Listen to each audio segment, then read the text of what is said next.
It's Friday, May 7th, 2021. A very troublesome time, ladies and gentlemen. We got some really bad news to talk about today. And I cannot stress how concerned I am about this economy and the direction that the United States of America is going in. We got real big problems. And when we look at the jobless claims yesterday that we received for last week, 498,000 Americans filed first-time jobless claims last week. Horrible news. The stock market should have crashed on that news. But nothing affects these fake markets anymore. Today, the news gets even worse. And all this while a joke cryptocurrency has risen nearly 25,000% in the last 6 months. This is how distorted everything is. This is how fake everything is. This is how manipulated everything is. And this is why everything's going to crash. This is why it is all going to go down. April jobs expected to top 1 million as consumers boost the economy. This was yesterday on CNBC. This was yesterday, April 6th on CNBC. Well, today, April 7th, the workforce added just 266,000 new jobs in April. Yesterday, they were telling us they expected 1 million. Today, we got 266,000. Yesterday, we got first-time unemployment claims for last week, 498,000. Think about this news, ladies and gentlemen. You know, it's not a matter of negativity or doom and gloom or bad news. This is a matter of reality. This is a matter of protecting your wealth, protecting yourself, and preparing for this economic tsunami that has already begun, ladies and gentlemen.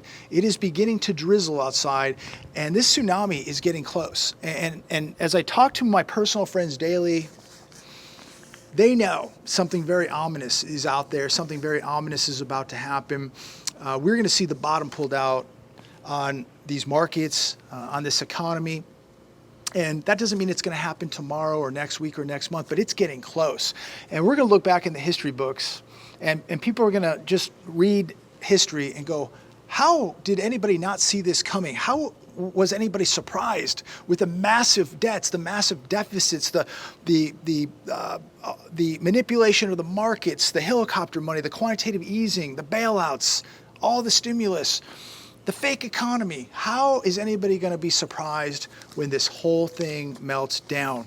Yet Dow Jones was up 229 points today. S&P was up, NASDAQ up, Russell 2000 up. We are looking at record highs in the market, ladies and gentlemen. Yet we're losing over 500,000 jobs a week for over a year. We're not creating jobs. And when we look at the jobs that people are returning to, or the new job creation that's out there, it gets even worse. Let's talk about where the jobs were. And again, market doesn't even care. Leisure and hospitality, we saw 331,000 jobs created in April, and we're talking about April now, 331,000 jobs created in leisure and hospitality. Government jobs, we saw 48,000. Financial activities, 19,000. Healthcare and social assistance, 18,500. Wholesale trade, 7,800. Mining and logging, 2,000. Utilities, 400. Then we get to construction. 0 jobs created in April in construction. Now, I keep hearing about the big housing boom, all the new construction going on, the new housing. Yet, according to CNBC and many other news forms, 0 jobs created in construction for the month of April. Does something not compute here? Something not adding up? 2 plus 2 is equaling 3 here when I see construction at 0. Manufacturing, we lost 18,000 jobs in April in manufacturing, yet they're telling you and I that the economy is recovering, that everything's going back to normal, that we're literally in a boom now, right? These people on the television with the $2,000 and $3,000 Armani suits telling everybody to jump in, you need to be investing, you need to be buying real estate, everything is going back to normal. We are watching this epic recovery. Manufacturing, 18,000 jobs lost. We didn't even add anything to our manufacturing in April. Wow, we're dumping trillions of dollars into this economy, into the markets, yet manufacturing was down 18,000. Transport and warehouse, down 74,000. Retail trade, 15.3 thousand, yet we're being told everything's opening up. Everybody's going shopping. Look at the malls. Look at on the television. They show you everybody carrying the bags. Everybody's running the credit cards up. Everybody's taking that stimulus and spending it.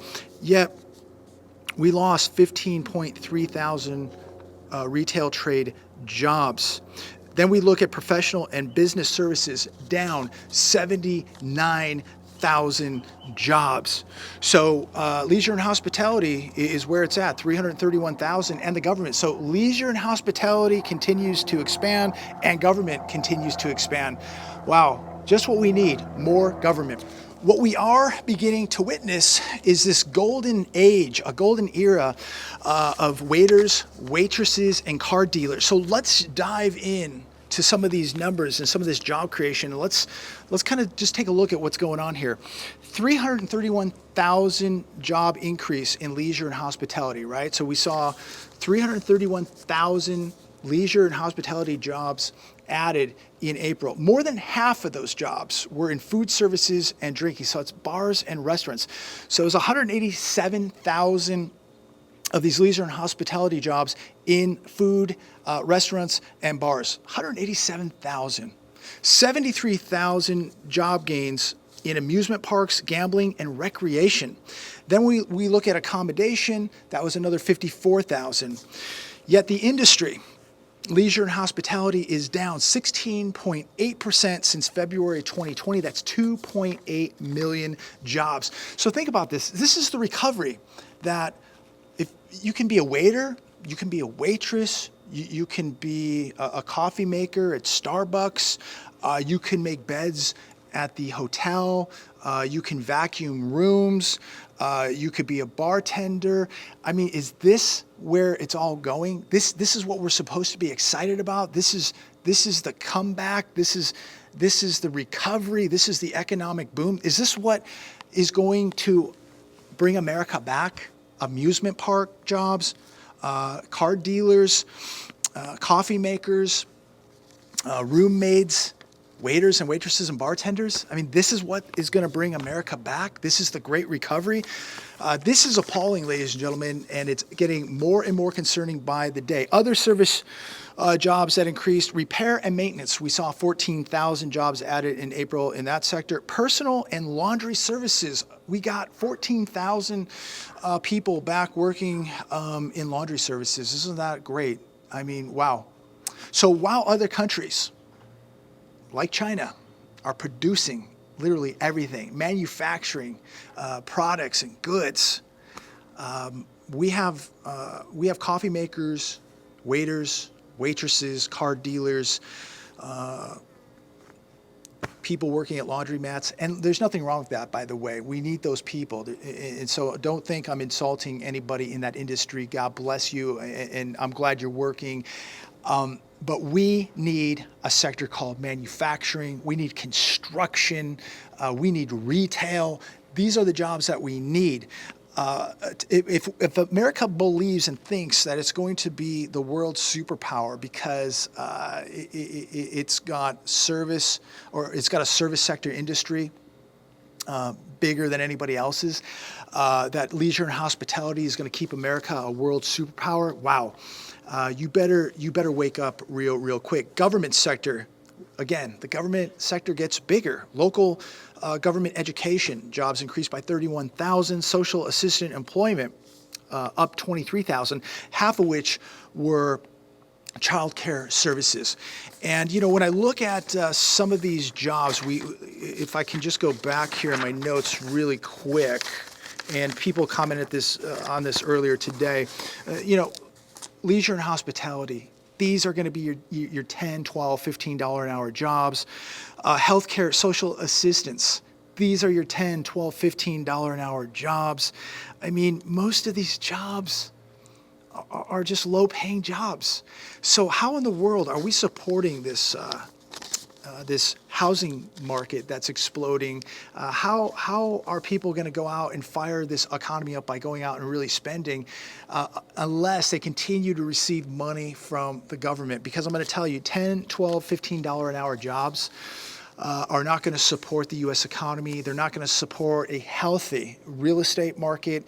This real estate market is fake as a $3 bill. This economy, fake as a $3 bill. People are struggling. They're hurting. And they are becoming more and more dependent on the government for food, more and more dependent on the government for money, and they're becoming debt slaves. And this is going to lead to very, very big trouble here in America. 29% of unemployed Americans have been jobless for over a year, ladies and gentlemen. That is on CNBC. Not a good sign. This is not a good economy. This economy is in very, very big trouble, and I hope that all of you are aware of that. I hope that all of you are preparing. It's a beautiful weekend, and I hope that all of you get out and enjoy the weather a little bit. I hope that you enjoy what God has gifted us with. I hope that you thank God for what you have, but I also hope that you spend a little time this weekend and absorb some of this knowledge. I hope you spend a little bit of time this weekend, get out and add to your preparations, whether that be physical or that be financial. Or that be adding a little bit of food and water, but be walking close to God. Take this weekend and thank God for what He's given you, and ask God for guidance and direction, because we are getting into some very, very dark times. Montana, South Carolina to kick people off jobless benefits even as unemployment rises. That is also on CNBC today. And we go back to the question, what are people going to do when the unemployment runs out? And eventually it's going to run out in your state. Your unemployment is going to run out. And if you're taking that money right now and you're going to Best Buy, if you're blowing it at Walmart, if you're blowing it out to go out to dinner or to go to the bars, if you're going to take that money, and people have been reporting to me what they're seeing in Las Vegas. Vegas has gotten much busier, but the room rates are much cheaper. They've been very discounted. And the people out there, the amount of dope smokers, the amount of fights, assaults, shootings that are happening in Las Vegas, it is not the same Vegas that people said it was a year or two ago. It is really, really changing. But when you discount rooms by 50%, and when people are getting this free money, you're going to have people coming out to Vegas. They're causing a lot of trouble. This is what numerous people have told me over the past couple months. If you're one of those people that is just going to take your money and just go burn it or go gamble it in Vegas, you're going to get what you deserve. I don't give any type of economic advice, but if you were a family member, if you were sitting here next to me, I would tell you, make sure you're saving that money, you're paying down debt, buying some silver, putting some food and water away, getting very close to your family, having a close network of friends, somebody to turn to. Because when that unemployment runs out, where are you going to go? Who do you turn to? What are you going to do if you cannot find a job? And unfortunately, the jobs that are out there are not paying much. And that's why many people have decided not to go back to work, because they're making more money by being subsidized by the government. And in some ways, I don't blame those people. And in some ways, I do. I mean, we just cannot have a society of people sitting at home waiting for a check to arrive. I totally understand that. But at the same token, people are just not going to survive on $10, $12, and $15 an hour jobs. Nationwide shortage of chlorine and propane tanks impacting pools right before summer. This is on CBS KCAL right out here. So we're going to have a chlorine and propane shortage. So people aren't going to be able to swim in their pools. They're not going to be able to barbecue. I went and I exchanged one of those propane tanks for a new filled propane tank. It cost me $26 last week. I could not believe what it cost just to exchange a propane tank, okay? $26 so I could hook it back up on the barbecue and grill some burgers. Look, $4 gas now here in California, $26 to fill a propane tank, and now a chlorine shortage. What's next? Of course, food shortages, right? We're going to see mega droughts. We've barely got any rain out here in California. 70% of Texas is in a mega drought. And more than half the country now is reporting some sort of drought. So what does that mean? Are we going to see food shortages? One thing we do know is that the price of food is going to explode. When you start hearing the news of drought, get ready to pay more money. You're going to pay more money for the propane to cook that food. You're going to pay more money for the burgers, more money for the corn on the cob, more money for literally everything is going up, ladies and gentlemen. And this is why I must stress, if you're at home just waiting for an unemployment check and that $300 benefit, please, I'm really stressing this. Please do not waste your money.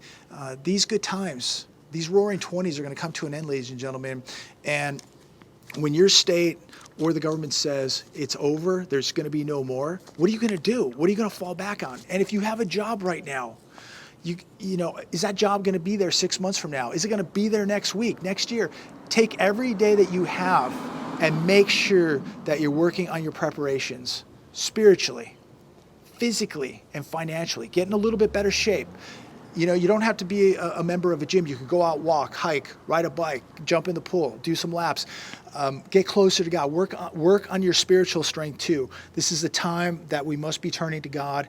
You may not be a religious person, but I'm going to tell you, by the time all of this is over, you will be. You will be I truly believe you're going to be a believer because you're going to be forced to turn to God. We're going to see very, very tough times here in America. I truly do believe that, and most Americans are not prepared for it. So this is the time right now to be turning to God, saying your prayers, thanking God right now. If you have that roof over your head, you're watching this on a computer, you're watching this on a phone, you're obviously a blessed human being. If you ate today, if you had a bottle of water, if you have a place to sleep tonight, that could be on a couch, that could be on a floor, that could be in a garage. You're a blessed human being. Don't ever forget that. So thank God for what you have, even if it isn't that much. We need to stop comparing ourselves to other people and what other people are driving, what other people are wearing, where other people are living. Who cares? Right now, you have a roof over your head, you have family, you have friends, you are blessed. So thank God for that and ask God for strength and guidance and direction because you're going to need it. And we are really heading into some very, very dark times, ladies and gentlemen. And just, again, watching all this nonsense today and the markets are up. It is so fake. It is so rigged, and it is going to collapse without a doubt. This is not going to last forever, and it is so obvious. It's almost comical. It's almost laughable, but I can't laugh at it because I know that so many people are getting hurt right now, and I know that there's people out there making money in these markets, in these cryptos. I understand it, and I fear for these people too because they are so drunk on the euphoria that everything is going to continue to go up, and that as you invest in these Ponzi schemes and in these bubbles, people just have no fear of anything popping or collapsing. And I really pray for these people that they wise up and that they really see what is going on and that they take some of those profits out and protect themselves. Too many people are doubling down, tripling down, and they just have absolutely no fear. They've never seen a massive correction, let alone a massive crash, and they're going to see one. And so many people who should have got out didn't get out. They stay too long at the poker table, they're going to get absolutely smashed. So walk close to God, keep your eyes open, absorb as much knowledge as you can. This is the time to really be reading and really paying attention to what's going on because you do not know what you're going to wake up to tomorrow. Financially, make sure you have cash and hard, tangible assets put away because that's the only thing that's going to matter when things collapse financially. And of course, have that food and water put away and make sure that you're getting in better physical shape. This is the time to get in better physical shape. Use every day that you have to put the odds in your favor to protect yourself. Time is running out. Time is not your friend, ladies and gentlemen. I believe we're getting very, very close to something very, very big happening. And if you think the banks are going to save you, if you think the government is going to save you, if you think your church is going to save you, you are sadly mistaken. The only one that can save you right now is the man upstairs, God, who gave you free will, gave you a brain, a mind, and a conscience. And you better listen to it right now, and you better get ready.